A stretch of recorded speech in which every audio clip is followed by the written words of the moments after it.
பண்ணிக்கோங்க. 2019 அமெரிக்கால ஓய்யோல மெரினா ட்ரெய்னர்ங்கிற ஒரு லேடி ஆபீஸ்ல இருந்து வீட்டுக்கு வந்திருக்காங்க. அவங்க வளர்க்குற ஜெர்மன் ஷெப்பர்ட் டாக் வழக்கம் போல அவங்கள லிக் பண்ணி விளையாண்டுருக்கு. இது வழக்கமான விஷயம் தான். ஆனா ஒரு 4 நாளுக்கு அப்புறமா அவங்களுக்கு என்னைக்கும் இல்லாத மாதிரி காய்ச்சல் கூடியிருக்கு. என்னன்னு தெரியாம ஹாஸ்பிட்டல்ல அட்மிட் ஆகுறாங்க. அதுக்கப்புறமா அவங்க கை கால் எல்லாம் கருப்பா இருக்கு. இந்த அன்யூசுவலான விஷயத்தை பார்த்த டாக்டர்ஸ் என்ன சொன்னாங்கன்னா, நாய் நக்கிறப்ப அந்த பொண்ணோட கையில ஒரு காயம் இருந்திருக்கு. நாயோட எச்சில்கள்ல ஒரு விஷத்தன்மையான பாக்டீரியா இருந்திருக்கு.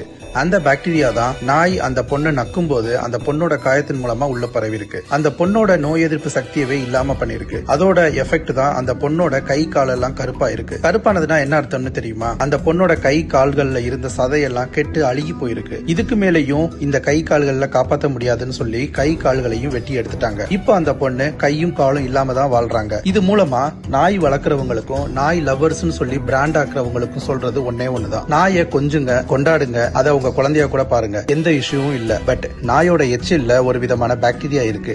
அது நம்ம உடம்புக்குள்ள போகக்கூடிய பட்சத்துல அது நமக்கு ரொம்ப பெரிய ஆபத்தை கொண்டு வரும். நமக்கே இப்படின்னா குழந்தைகளுக்கு சொல்லவே தேவையில்லை. நாயை நாய் மாதிரி பாருங்க. இதை உங்க